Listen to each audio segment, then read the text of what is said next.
tossing, turning, staying up all night long. Just want you by my side.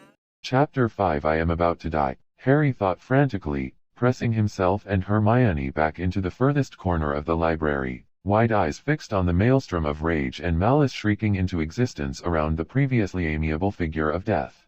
He had no idea what had set the entity off, but he could guess. Dumbledore's almost obsessive need to control every aspect of his life had often sent Harry into a rage himself, but nothing on this level. I will never walk the path of that meddling old fool again. Death barked, his voice echoing like the Legion of the Damned, shaking the foundations of the very world. Harry was confused though, terribly so. Death wouldn't walk Dumbledore's path again? When had Death ever been controlled by anyone? Hermione, bless her curious heart, seemed to have caught on as well, and, despite his frantic tugging and nervous hand gestures, pushed her way forward and rather foolishly, if bravely stepped forward closer to the razor-sharp, vicious aura gouging deep marks on the walls and floor around the irate form of Death himself. Hermione, in a fit of sheer Gryffindor stupidity, decided the most expedient way to get the attention of Death himself. Did he mention how this was Death was to throw a book at him? Harry was both impressed at her gall. For Hermione to throw one of her precious books was a monumental occasion indeed, and 100% convinced that Death was about to smear his best friend across the library walls. The book didn't actually reach the man, of course. Rather, it was shredded into tiny pieces by the black and silver magic burning around him, and then dissolved into ash. But it did catch his attention, and solid black abyssal eyes locked on Hermione's slightly trembling form. "When did the headmaster try to control you?" she managed in a remarkably steady voice, considering who was glaring at her. The question both seemed to calm the entity down and simultaneously enrage him farther. Death's fiery anger turned ice-cold in a heartbeat, frosting their breath in the air and crackling around them like breaking glass. "He martyred me," Death snarled, a guttural, feral sound that had no place coming from a human throat. "Sacrificed my humanity for the greater good." Then he grinned, long, jagged fangs gleaming behind cracked lips as a black tongue ran over his teeth. "I locked him inside my cupboard and left his body to rot while I swallowed his damned soul."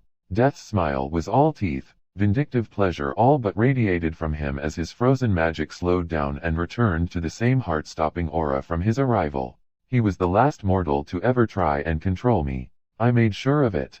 Harry's breath was frozen in his chest. Hermione had obviously not made the connection.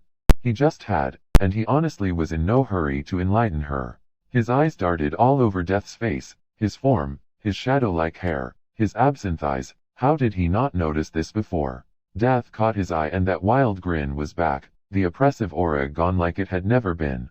It was obvious from the look on Death's face, a sort of macabre pleasure and a strange sort of possessiveness that Death already knew exactly what Harry had just now figured out.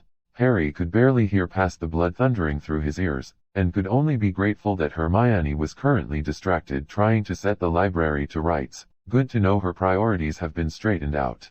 Death stepped closer, crossing the length of the room in that single step and drastically invading Harry's personal space. He resisted the urge to flinch away, still trying to come to grips with the revelation that had just whacked him upside the head. "You've realized it then, my mortal shell," Death whispered smoothly, his already eerie voice lowering into a register just barely audible to human ears.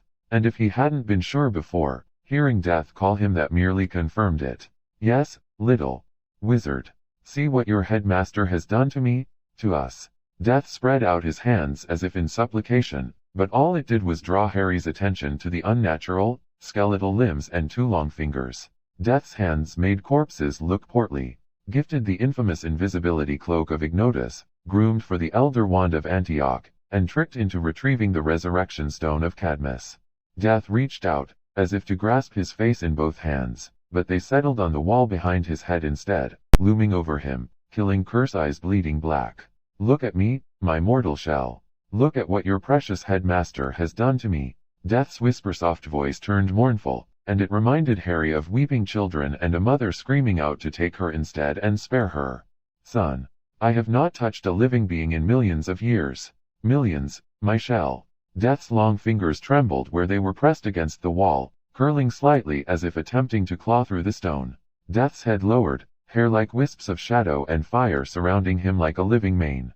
And then, without any sort of warning, Death was suddenly several feet away, hands clasped behind his back as if he'd always been there. That wild, unhinged grin was back on his face, shark-like teeth white against the gray paleness of his skin, and his eyes were again that unsettling shade of electric green.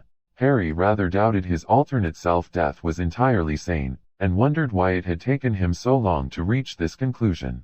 He had, however, earned an entirely new appreciation for his distrust of Dumbledore. If some alternate, future version of the headmaster had manipulated him into turning into this, then Harry felt perfectly justified in his paranoid dislike. Death's smile changed then, as if in response to his resolution, lips closing over sharp teeth and offering him a crooked half-smile that he recognized from every time he looked in the mirror. Harry simply nodded to himself, in both meanings of the term, and stepped away from the wall. He had always been alone in his distrust of Dumbledore. Hermione worshipped authority like a wizard worshipped Merlin, and the Weasleys were so far in Dumbledore's pocket he was surprised they were able to breathe. Remus was indebted to the man, and Sirius Harry's breath caught in his throat at the thought of his godfather, but he fought back the guilt, and the loss had been so damaged by Azkaban that he'd been barely more mature than he'd been as a teenager. But now, Harry glanced at Death, broken and dead and warped in ways he could barely imagine, standing silently in the middle of a wrecked library, and smiled tentatively back.